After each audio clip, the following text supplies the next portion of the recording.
Hello, thank you for joining us today. I'm Adam Famoso, rice breeder at the Rice Research Station. And today I'm going to be giving an update on rice varieties for 2021 and new and recent varieties released from the Ag Center.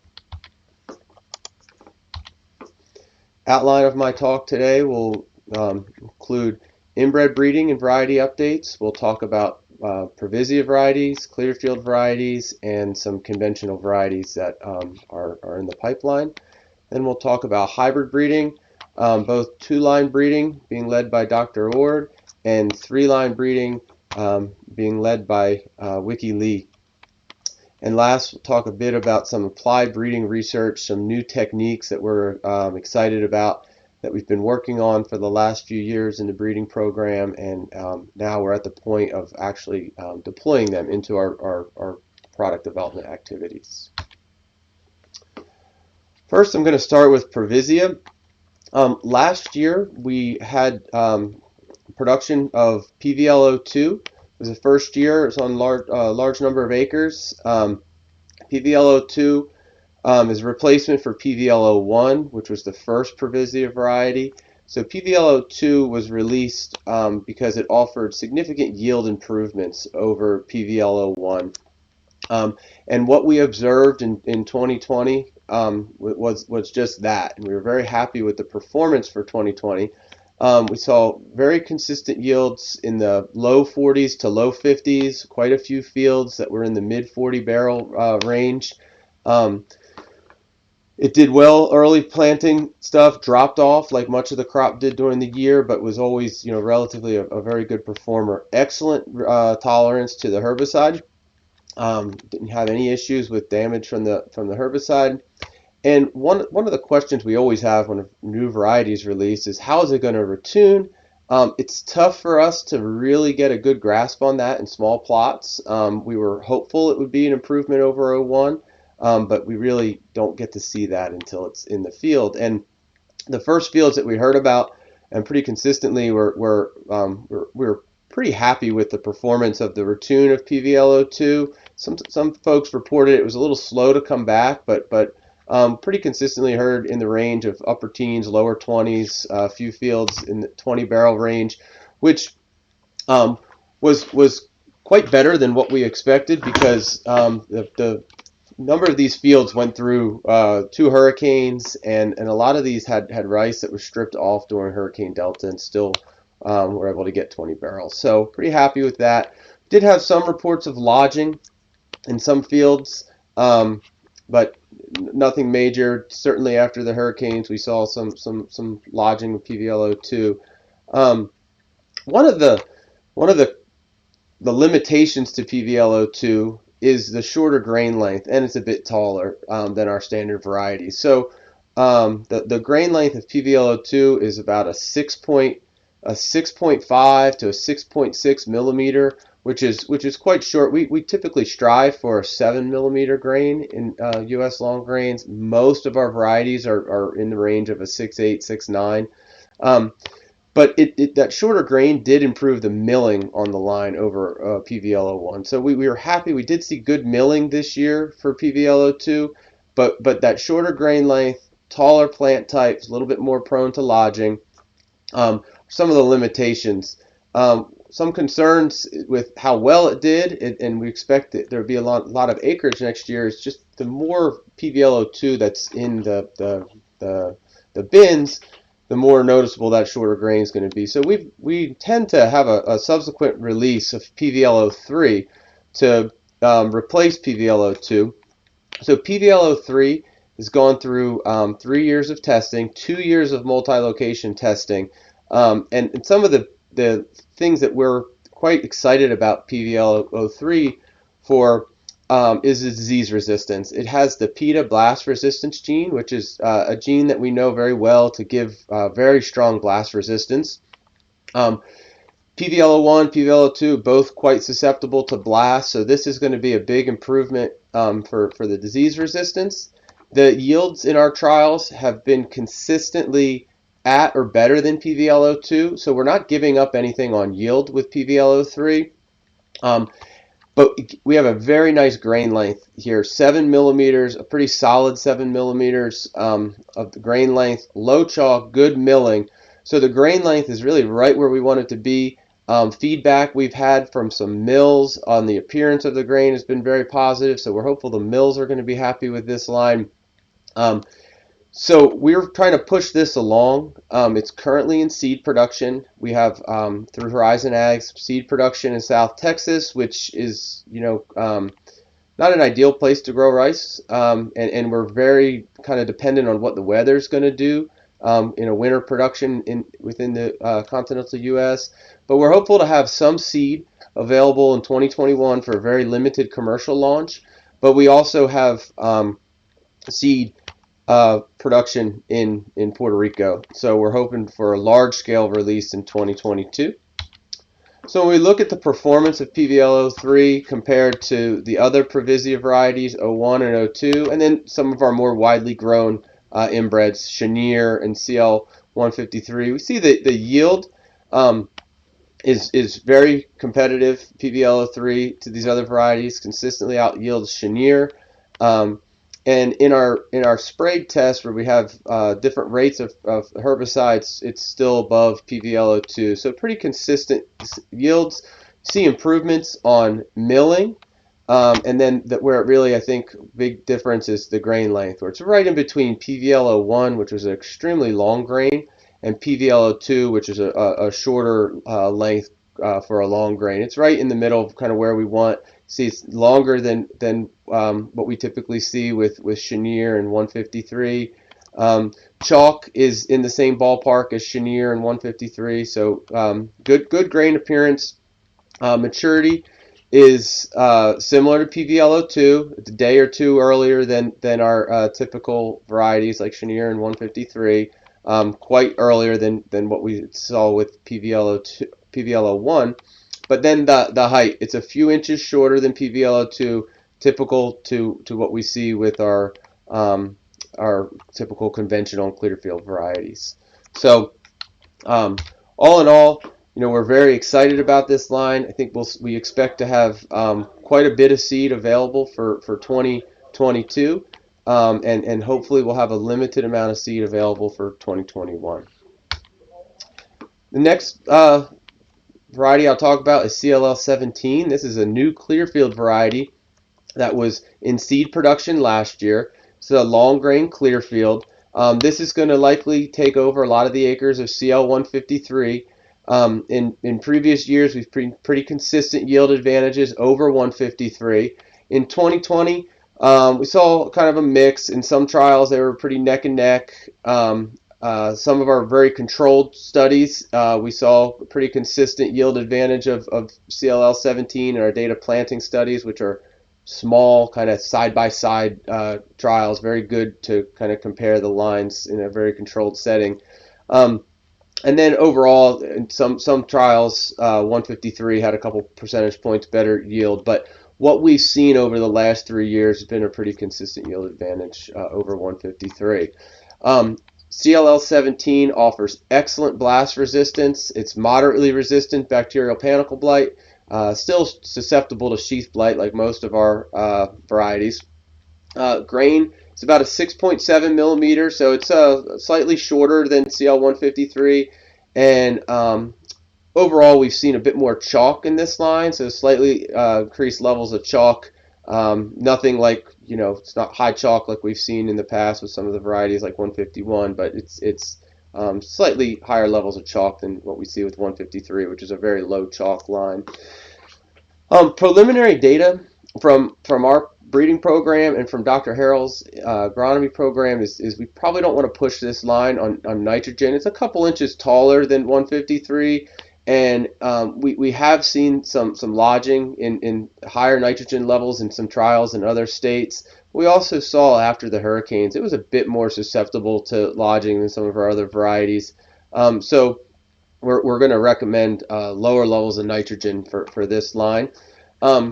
And last year in seed production at the rice station, Rick Zonbreaker had a 25-acre field that he cut 59 barrels in the foundation seed field. So that when the yield potential is definitely there. I think it's the highest yield in a foundation seed field that Rick could ever remember at the station. So yield potential is certainly there. Here's some summary of the variety by nitrogen trial from the agronomy project, and these are some different varieties that they had in that trial, and CLL 17 overall was the highest yielding. But I want to just point out, we don't see a big advantage as you get up to the higher rates of nitrogen, and I'm sure Dr. Harrell mentioned this as well in his talk, but I just wanted to highlight it here just to compare the yields and the different levels. But you see, once you get up to 120, we really don't see 90 to 120. Really don't see any difference as you go to the higher levels. This also highlights, this was an excellent trial. They had very good yields, great stands.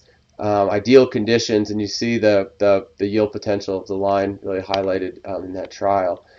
And then the graph on the bottom in the table is the date of planting study that we did this year, and this is a summary of 5 of the planting dates. The first 5, basically everything that was planted in the month of March and April, and you see CLL 17 very, very good performance. Right, that it was the highest yielding long grain in that trial, yielded on average across the 5 planting dates about 9,600 pounds per acre, compared to about 9,000 for CL 153. And we've seen similar performance in these types of trials in previous years.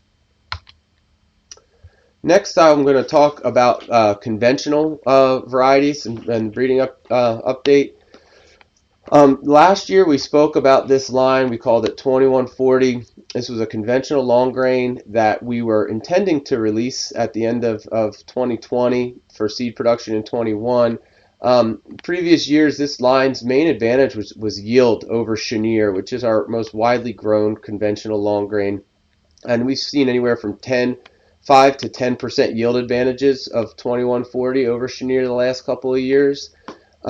This year in 2020, we had about a 5-acre foundation seed field, and we had this line in a lot of trials head-to-head with Chenier. And what we saw this year, which was excellent environment and high yields overall, but the yield advantage over Chenier was not as pronounced as we've seen in previous years. A lot of the trials, it was just identical to Chenier.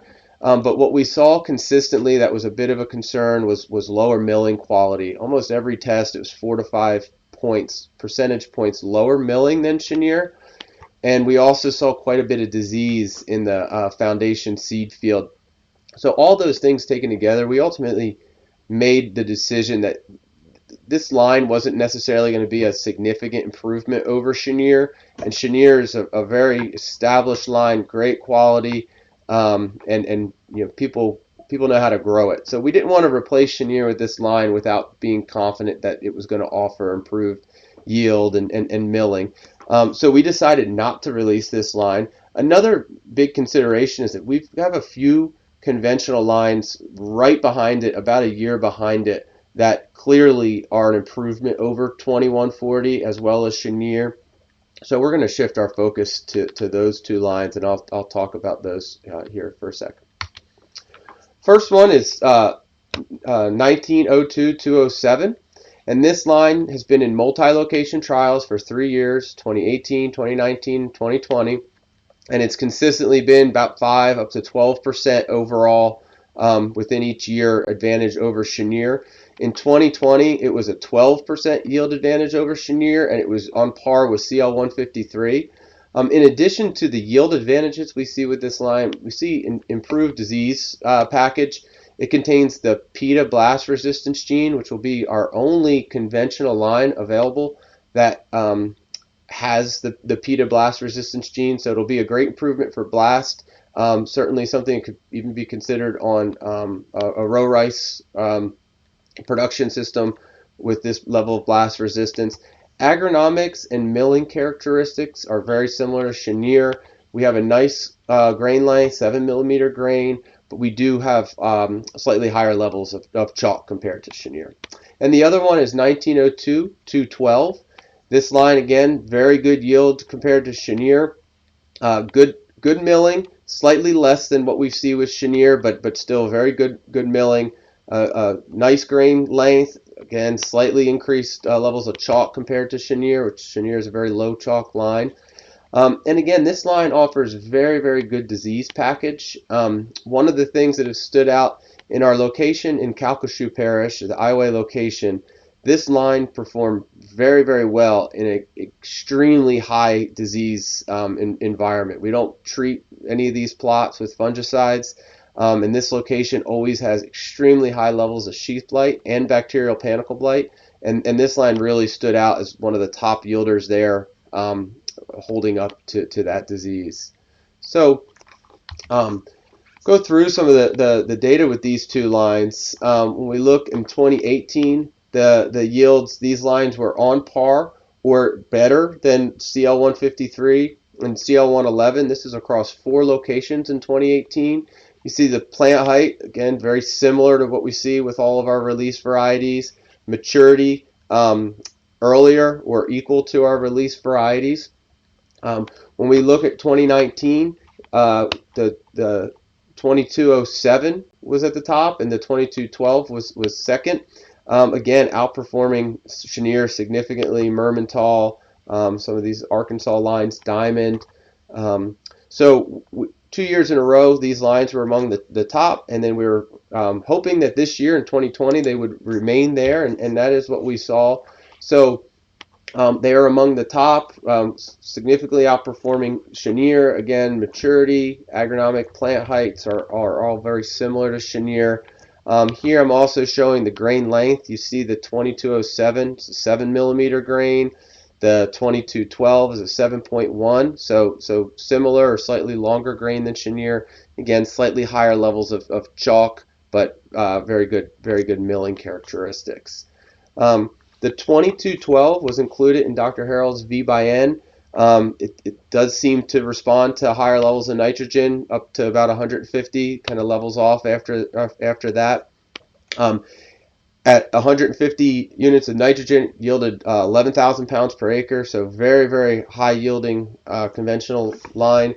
This 2212 was also in trials throughout Arkansas. Did very well. I think it was the top yielding conventional line in their trials as well. The other thing I want to point out while I'm on this slide is a new conventional line from the nutrient breeding program, DG263L. This is a line that I'm not showing the data. Actually, I do have the data here. This line is exceptional yield in all of our trials, very consistently at the top.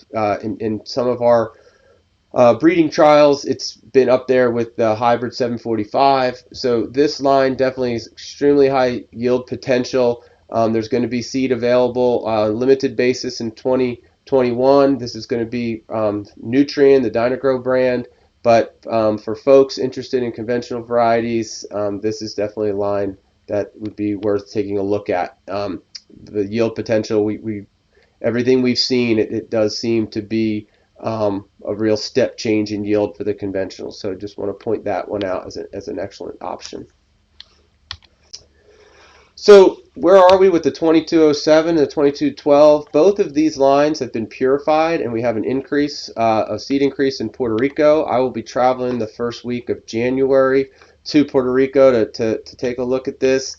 The picture here is these increases from a few weeks ago. We have a very nice stand, so we're hopeful to get a good amount of seed. We will use the seed from Puerto Rico. We're going to do very extensive testing in 2021 of these lines, grow a couple acres of foundation seed in 2021, and make a final decision on whether which one we would release, if not both, at the end of 2021, and with seed production for 2022. So we have a couple conventional lines that we are pretty excited about, and hope to have those out there in the coming years. Next, I'll give a quick update from some data from Dr. Ord from the 2-line hybrid breeding program. The hybrid program, the 2-line program, has now developed some new females, which are pretty important to this system, where they bred them from the initial lines from China with some adapted material. So they have some very promising females coming out of there, and all the new hybrids being tested now are on these new females. So 2020 we worked together and conducted a multi-environment replicated yield trial in 3 environments, and Dr. Ward summarized some of his most promising lines, and these 2 here are 2 Clearfield hybrids performing up in the same area or performance as some of the Rice Tech hybrids. They've been looking good on lodging, grain quality. So these lines, these 2 specifically, we have plans to put in additional multi-location trials this year, and also begin testing the seed producibility of these lines. But this CLH 134 and 103 are 2 of the ones that he's most interested in. And then in addition, last year's first year, he started testing some Provisio hybrids, and one stood out clearly is this 148. Very, very good yields in the trial we conducted at the South Farm. Was one of the highest yielding hybrids in that trial. So this is just the first year of plot data on this line, but the yields were very promising. So they've increased quite a bit of seed of this line, and again, we're going to test this in 2021, some multi-location plot trials to see. So these Clearfield conventional or Provisio lines will do more extensive testing this year. In addition to this, they've got many new combinations always in the test cross and the initial stage, and they're working very hard on increasing the seed. And then once they produce the seed, we're able to enter these into our yield trials. So we'll be interested to see how these perform in 2021, and hopefully we see similar results that we saw in the first year of testing last year. The other piece of hybrid activities, we're focusing on 3-line hybrids as well. This is just a different sterility system and production system. And this is work being coordinated by Wiki Lee, who's a research associate here working in our program who brings a lot of knowledge and experience from hybrid breeding from China. So this year, Lee had some advanced hybrids in our trials as well as in agronomy trials that have looked promising, will be advanced. We're also characterizing our germplasm and trying to understand which of our inbred variety adapted kind of Louisiana germplasm could be suitable for these types of hybrids. And we've been doing this work now for about 2 years. This year we tested 150 lines selected out of our inbred breeding program and characterized them and identified 30 potential male lines and 40 potential female lines. This is important because it's allowing us to start to incorporate our adapted genetics and grain quality, smooth leaf characteristics, less prone to lodging, more adapted germplasm, but into the hybrid breeding activities. In 2020, we also had about 250 test cross hybrids. These are on some of the new females that Dr. Lee has developed with both newly developed males and some males from our breeding program. One of the things that we were very excited about was many of these lines were very, very low on chalk, and these are some pictures of some of the lines that we were excited about and are advancing. You see very, very nice grain appearance, long grain, low chalk. We've selected about 30 of these to advance, and we're doing seed production of these in the greenhouse and as well as in 2021. And the last activity for 3-line hybrid breeding that we focused on is trying to develop new female lines, which are called A lines, new female lines from our adapted U.S. germplasm. So this 08B is a Chinese line, very good seed producibility, good female hybrid parent. However, it has a number of undesirable characteristics for the U.S. market. So we've spent the last couple years crossing this with CL161, and we've done a lot of work in the lab, in the field, selecting lines that are all smooth leaf, the right grain quality, the right agronomics. And last year we had a nursery. We selected 25 lines that have very good appearance and agronomic qualities, but also have very good seed producibility traits. And Dr. Lee is sterilizing these over the winter in the greenhouse. We're hopeful that one of these 25 lines will be something that we can start using in a commercial sense for three-line hybrid commercial production. And the last thing I'm going to discuss is some applied breeding research. This is a project that was initially funded by Horizon Ag, which they really made this project possible, and a collaboration with some folks at Cornell University, Dr. Kelly Robbins and Dr. Susan McCooch, and we're all working together to basically optimize and deploy a new breeding technology called whole genome prediction or genomic selection into our breeding program. This is work we've been doing for about 2 years, and we're now at the point where we're really ready to implement this in our routine breeding activities. So this project, we used 4 years of data to basically compare how well could the predictions work versus the data we observe in the field. And we developed a system to generate this genotype data, which it cost us about $4.50 per line to collect that data. $4.50 is much cheaper than what it cost us to increase seed and do a yield trial. So the cost is much more cost efficient, which will allow us to look at many more lines. But when we wanted to first compare it to how does it do compared to what we see in the field. And this is a graph of chalk, which is a very important trait, very difficult to breed for. And on the bottom, on the x-axis, is the predicted value of the chalk, and on the y is y-axis on the side here is what we actually saw. And you see a very strong correlation. And what this tells us, this correlation is strong enough to allow us to throw away lines that are predicted to be high chalk, because when in practice, they will be high chalk. So what this essentially lets us to do, it doesn't allow us to pick the best lines as like the lowest chalk, but it allows us to throw away things that we know are going to be high chalk. And we can do similar things for yield. So this is a data set where we took the first year's worth of data from the field, phenotype data, and we used that to correlate how well the line did in the future in multi-locations. And that correlation is about here. It's about 0.2. Okay, so basically what we see the first year is only correlated 0.2 to how that line's going to do in 2 to 3 years when we have 8 locations of data. And then as a comparison, we said, well, what if we didn't take any of the first year data and we just did the predictions?